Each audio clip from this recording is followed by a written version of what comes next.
하나님께서 우리를 사랑하십니다. 우리와 함께 하시는 하나님께서 오늘도 우리에게 말씀하시고 우리를 인도해 주시고 우리를 새롭게 하십니다. 오늘 말씀 갈라디아서 2장의 말씀입니다. 자, 14년 후가 되었습니다. 이제 사도 바울이 바나바와 함께 디도를 데리고 다시 예루살렘에 올라갔던 일을 기록하고 있습니다. 자, 사도 바울은 온전히 하나님의 말씀을 붙들고 믿음으로 온전하게 살아가고 그 말씀을 지키기 위해서, 복음을 지키기 위해서 온전한 삶을 살아갔던 것을 볼 수 있습니다. 자, 그런데 3절에 보면 나와 함께 있는 헬라인 디도까지도 억지로 할례를 받게 하지 아니하였으니 했습니다. 자, 우리가 구원을 얻는 데 있어서 유대인들은 할례를 받아야만 구원을 얻는다라는 그런 인식을 갖는 사람이 있었습니다. 그래서 예루살렘 공회에서 4가지 것을 결정을 했잖아요. 그리고 그 나머지 거에 대해서는 이제는 허용해도 좋다라는 이야기를 합니다. 그런데 오늘 말씀을 보면 디도는 이방인을 향한 복음을 위해서 세워진 사람이었습니다. 그렇기 때문에 사도 바울은 디모데에게는 할례를 받게 했지만은 이 디도에게는 할례를 받지 않게 했습니다. 온전히 복음을 전하는 데 있어서 걸림돌이 될 수 있다는 어떤 생각을 가졌기 때문입니다. 자, 4절 보면 이는 가만히 들어온 거짓 형제들 때문이라. 그들이 가만히 들어온 것은 그리스도 예수 안에서 우리가 가진 자유를 엿보고 우리를 종으로 삼고자 함이로되. 이 복음으로 인해서 우리는 자유하게 되어지는데 이 율법으로 얽매이가 되면 이제는 허덕거리면서 믿음으로 살지 못하게 되는 것을 우리는 볼 수 있습니다. 종으로 탁 올무를 걸어서 이제는 온전히 복음을 전하는 데 있어서 방해가 되도록 만들 수 있다는 것을 우리가 볼 수 있습니다. 그래서 사도 바울은 온전히 이제는 우리가 믿음으로 나아가야 된다는 것. 어떤 상황 가운데서도 하나님을 우리가 온전히 증거하고 예수 그리스도의 그 십자가를 증거해야 된다는 것. 예수 그리스도의 죽으심을 통해서 모든 죄를 사함을 받게 되었고 이제는 구원을 받게 되었다는 것입니다. 할례를 받아서 구원을 얻는 것이 아니라 좋은 일을 많이 해서 선행을 많이 해서 구원을 받는 것이 아니라는 사실을 분명하게 또한 말합니다.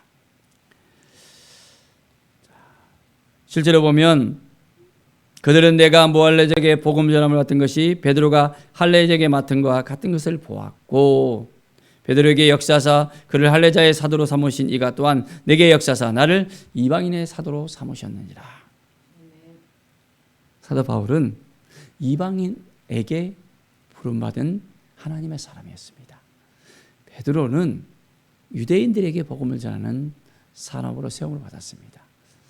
하나님께서 적절하게 이제 복음의 전선 가운데 베드로와 바울을 적절하게 사용하셨던 것을 우리는 볼 수 있습니다.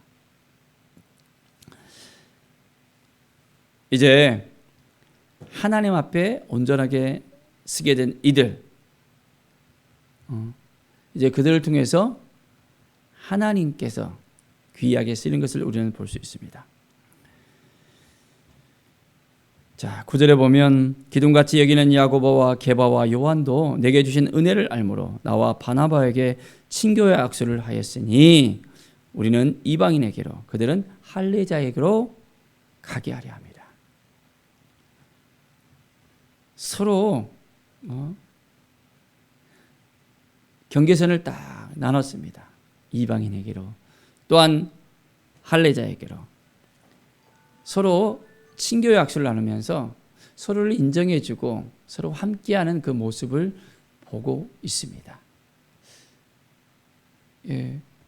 누가 잘 되면 굉장히 시기하고 질투하고 미워할 수 있거든요. 그런데 우리는 예수 그리스도 안에서 세움을 받는 사람들입니다. 서로의 사역에 있어서 인정해주고 함께 해주고 이제는 격려해주고 믿음으로 우리는 함께 나갈 수 있어야 됩니다. 자, 11절에 보면 게바가 안디옥에 이르를 때였습니다. 안디옥 교회가 부흥이 되어지자 게바가 이제 안디옥 교회를 갖다가 방문했었습니다. 자, 책망받을 일이 있기로 내가 그를 대면하여 책망하였노라. 근데 사도 바울이 사도 베드로를 책망했다는 것입니다. 어떻게 보면 사도 베드로는 예수님의 수제자였잖아요. 그 시대에 있어서는 이 믿음의 사람들을 이끄는 리더십이었습니다. 그런데 사도 바울은 뒤에 예수님을 알게 되었고 뒤에 예수님을 믿게 되어져서 한참 후배입니다. 그런데도 사도 바울은 분명하게 책망을 합니다. 자, 왜 그렇습니까? 야고보에게서 온 어떤 이들이 이르기 전에 게바가 이방인과 함께 먹다가 그들이 오매 그가 할례자들을 두려워하여 떠나 물러가며. 이방인과 함께 먹다가 이제 할례자들이 오니까 이제는 두려움을 갖게 됐던 것입니다. 유대인들은 이방인과 함께 식사하는 것을 금기했거든요. 그런데 어떻게 해요? 베드로가 식사를 했습니다. 그걸 보고 할례자들이 이제 어떻게 이야기할까? 자기를 또 좋지 않게 이야기할까라는 그런 마음이 딱 드니까 외식하는 마음이 들었습니다. 그리고 그것을 피해버리는 거예요. 우리 예수님을 보십시오. 세리와 찬기의 친구가 됐다 그랬잖아요. 이방인과 함께 또한 식사 자리에 함께 하기도 했었습니다. 그 마음을 지키고 믿음을 지키고 복음에 대한 그 진수를 알게 되면 문제가 되지 않는데 이제 그렇지 못하면 눈치를 보는 것입니다. 우리가 믿음에 있어서 눈치를 보면 안 되죠. 당당하게 복음을 전하면서 믿음으로 살아가고 말씀으로 살아가고 온전하게 하나님 앞에 서야 되는 것입니다. 자, 그런데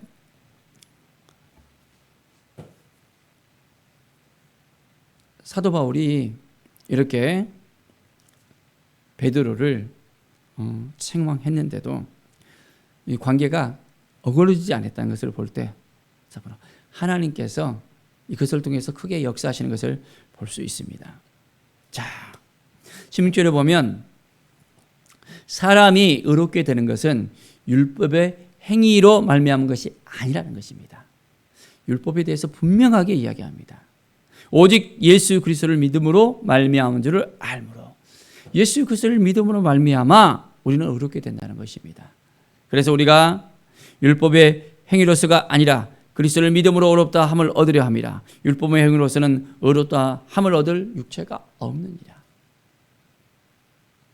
믿음으로 살아가는 것, 예수 그리스도를 온전히 신뢰하고 주님과 동행하면서 살아가는 것이 중요하다는 것. 율법을 따라서 이렇게도 해보고 저렇게도 해보고 율법의 종이 돼서는 안 된다는 것을 분명하게 말씀하고 있습니다. 자, 이제 우리는 예수 그리스도 안에서 온전하게 회복된 사람들입니다. 믿음으로 우리는 모든 죄를 깨끗하게 씻음받았습니다. 정말 그렇게 믿고 있습니까? 오직 여호와 하나님을 바라봐야 됩니다. 우리 주님을 바라봐야 됩니다. 우리 안에 역사하신 주님, 우리를 온전하게 변화시킨 주님, 이제는 우리가 율법으로 살아가는 것이 아니라 말씀으로 살아가고 복음으로 살아가고 하나님의 능력으로 살아갈 때 우리를 통해서 분명하게 역사하십니다.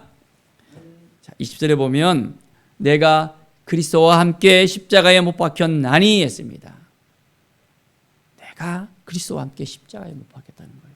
어떤 의미가 있습니까? 이것은 이제는 내가 사는 것이 아니요 오직 내 안에 그리스도께서 사신 것이라. 이제 내가 육체 가운데 사는 것은 나를 사랑하사 나를 위하여 자기 자신을 버리신 하나님의 아들을 믿는 믿음 안에서 사는 것이라.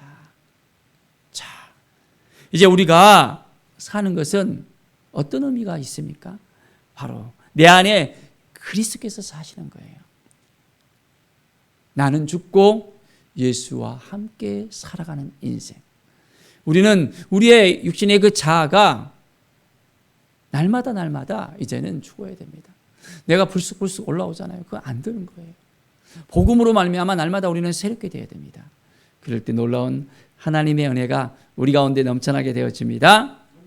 자, 그래서 하나님께서 우리에게 은혜를 내려주셨다는 것입니다. 십자가를 통해서 은혜를 내려주셨습니다. 예수 그리스도의 그 죽음은 헛된 죽음이 아니라 우리를 변화시키시고 우리를 구원시킨 놀라운 하나님의 계획이었습니다. 그래서 우리는 날마다 주님을 만나며 기쁨 가운데 하나님을 바라보며 하나님을 온전하게 증거할 수 있는 복음의 사람으로 세워지기를 바랍니다. 매일매일 주님과의 깊이 있는 만남을 통해서 내가 율법으로 살아가는 것이 아니라 이제는 주님이 주신 그 마음을 지켜내며 이 복음을 온전하게 증거하는 믿음의 사람, 회복의 사람, 치유의 사람으로 세워지기를 간절히 축원드립니다. 기도하겠습니다. 하나님 감사와 찬양을 드립니다. 늘 하나님을 의지하고 하나님을 바라보는 믿음의 삶을 살아가게 하여 주시옵소서. 말씀 앞에 서길 원합니다. 주님 도와주시고 이끌어 주시옵소서. 오직 여호와 하나님을 바라볼 때 우리 가운데 구원의 역사를 허락하여 주시고 치유의 역사를 허락하여 주시고 날마다 변화되어지며 주님을 닮아가며 주님 앞에 나올 수 있도록 허락해 줄 것을 믿습니다. 많은 영혼을 사는 일에 우리가 온전한 마음을 가지며 이제는 복음을 증거하는 데 있어서 담대하게 우리가 살아가게 하여 주시옵소서. 주께 모든 영광 드리며 예수 그리스도의 이름으로 기도드립니다. 아멘.